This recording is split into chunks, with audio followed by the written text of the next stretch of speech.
What camera should you get for under $1,000? You're not alone. This is the question I get asked most from friends and family. They want to know my opinion as a professional photographer, but don't necessarily need a pro level camera. They usually just want something for $1,000 or less. In this video, I'm going to give you my top choice right off the bat, followed by some background information and 5 other choices for cameras. My short answer is get a used Sony a7 II with either the Sony 28 to 60 millimeter zoom lens or a 28 millimeter f2 prime lens.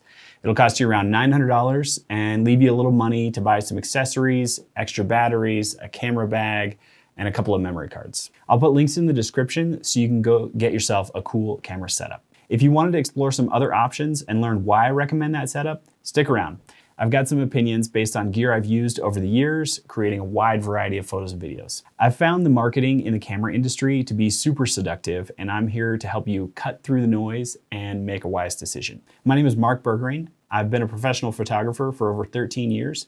My mantra is simple is best. So don't get caught up in what camera to buy and forget the real goal is to get out and make some pictures. What really draws me to photography is sharing my images from trips. I honestly love gear, but it isn't really about the camera. In fact, check out some of these pictures from my Canon PowerShot S5 from a trip I took in 2008. I mostly bought that camera because it took AA batteries and I was going on a week-long trek and didn't have any way to charge it. Also, don't worry about writing anything down from this video. I'll link to the blog post below that has all the information outlined for you. You can head over to bergeringphotography.com/bestcamera under 1,000. When buying a camera, people usually have a budget in mind, but not a lot of details about what they're looking for. They just want a good all-around camera for X price. So before I jump into the 6 cameras I recommend for under $1,000, I want to outline 3 basic points. First, I strongly encourage you to buy a used camera. That's because a slightly older model targeted at professionals will last longer than a new model marketed to beginners. Some people are concerned about getting ripped off buying used camera gear, but over the last 10 plus years, I've bought a lot of camera gear off sites like eBay and others, and I've had very few issues. If you want to buy used from a more reputable source, you might look at KEH, MPB, or the used section of B&H or Adorama. I'll put links to those below as well. They'll give you a little more peace of mind. They rate the cameras that they list and give you kind of a quality check. Second point, don't fall for the hype. A lot of less expensive cameras in the $500 to $1,000 range are marketed with a lot of hype and useless features that you don't really need. What you really need is solid image quality, good autofocus, and good low light performance. You can learn more about that in the video here, my criteria for choosing camera gear. The third point is future-proof, full frame and mirrorless. I recommend most people get full frame cameras because they're so affordable these days and future-proof in terms of buying lenses. If you get a crop sensor camera and a crop sensor lenses, that will restrict you from upgrading to a full frame camera down the road. Despite this, I did include 2 APS-C cameras in my roundup because they're a good balance of size, performance, and price, and it's great for those people that don't see themselves upgrading down the road. Similarly, I kept my recommendations strictly to mirrorless cameras because they're the future. Well, no, actually they're the right now. Sure, you can get a nice DSLR camera from years ago, and especially if you buy it used, but your lenses won't be forward compatible, and when you upgrade to mirrorless, they're not gonna work. You can adapt them, but it's often cumbersome and slow. All right, now let's get to my recommendations. I have 6 cameras from 4 different camera brands. We'll first talk about Sony, then Canon, then Nikon, and then Fuji. I tend to lean towards Sony because they led the mirrorless revolution, but I know you may have a different camera brand loyalty. So I wanted to include something for everyone. Let me know in the comments which camera brand you like and why, because everyone seems to have a preference. All right, so my first recommendation is the Sony a7 II, as I mentioned above. It's going for around $650 used. It's an older camera, but it fits nicely into the $1,000 budget constraint when purchased used. It offers great image quality, good autofocus, and solid low light performance. It's an older camera, but it's kind of ahead of its time in terms of features. The main downside is the battery life, so make sure you get some extra batteries. To go with this camera body, you'll need at least 1 lens. If you're newer to photography, I recommend getting a fast prime lens like the 28 millimeter f2. It's cheap, it's sharp, and it's good in low light. You can easily pick up a used copy for a little over $200. It'll teach you to zoom with your feet and make better photographs. You can see my full review of the 28 millimeter and let me know in the comments if you want to see Brenda do a how to shoot with 28 millimeters video. Alternatively, you might try a zoom lens that'll give you more flexibility in your images and allow you to capture a wider variety of subjects. A good affordable option is the Sony 28 to 60mm f4 to 5.6 lens. It's slightly newer kit lens than the older Sony 28 to 70mm f3.5 to 5.6. That was kind of a poor quality kit lens that came with a lot of cameras. The second camera I recommend is the Sony a6600. While I do strongly encourage people to get full frame cameras, Sony has maintained a dedication to their APS-C lineup, and these smaller sensor cameras are often compact, a little bit cheaper, and still have good performance. My recommendation for a sub $1,000 kit is the Sony a6600 body, which is around 800 used. And then you can get the Sony 16mm f2.8 prime lens, which is equivalent to a 24mm on a full frame.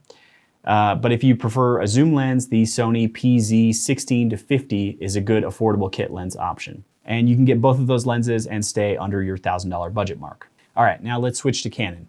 While I think Sony has pioneered the mirrorless camera space, Canon has come a long way. Some of their recent top-of-the-line cameras are even rivaling some of Sony's features, which I'm excited to explore later in later videos. But let's stay on topic, and I recommend you check out the Canon RP. It's an older, but it's a solid full-frame camera from Canon. The autofocus, especially for video, is not the best on this camera. So if that's important to you, you might want to up your budget slightly just by a few $100s and get the Canon R8 for around $1,100 used.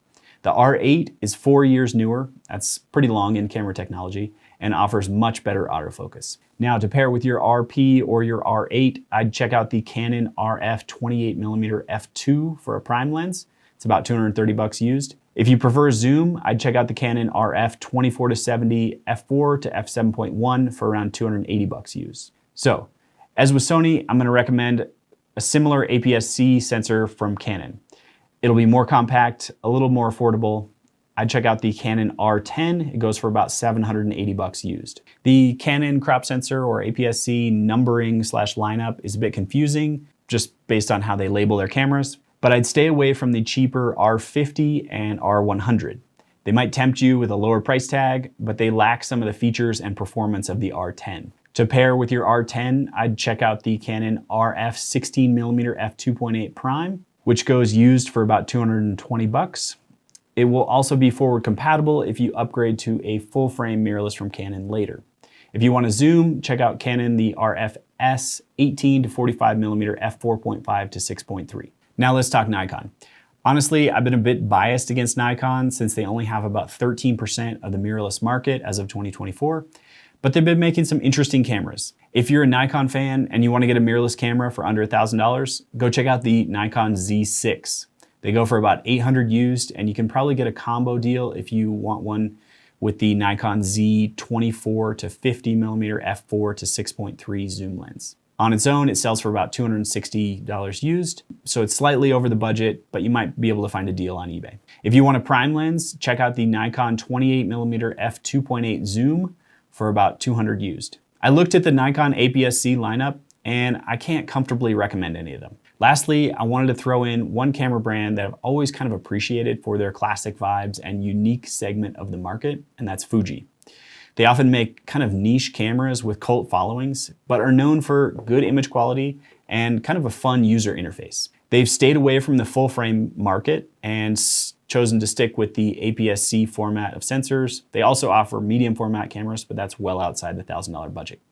So my pick for under $1,000 is the Fuji X-T3. This fun camera has a classic feel, and it will appeal to photographers looking for something a little bit retro. It has great image quality and a much more tactile user interface. Finding a lens to pair with it and stay under the $1,000 budget is hard, but I recommend you stretch your budget a little bit and check out the Fuji 23mm f1.4. It's a super sharp and high quality lens that's great in low light. It will put you over your budget because it goes for around 450 bucks used, but I think it will make a great pairing with the X-T3. Now, that's a lot of information and numbers to throw at you. I hope it helps you in selecting your next camera. If you have any questions about any of the cameras I mentioned or others you're considering, leave a comment down below. Also, make sure to subscribe. In our next video, Brenda is going to talk through some travel photography tips for the new camera you just bought. As I mentioned above, if you want links to any of the gear I mentioned or the full blog post review, head down to the description. And next up, I recommend you watch this video about criteria for choosing camera gear that'll give you kind of a framework for making your own camera buying decisions. I'll see you over there.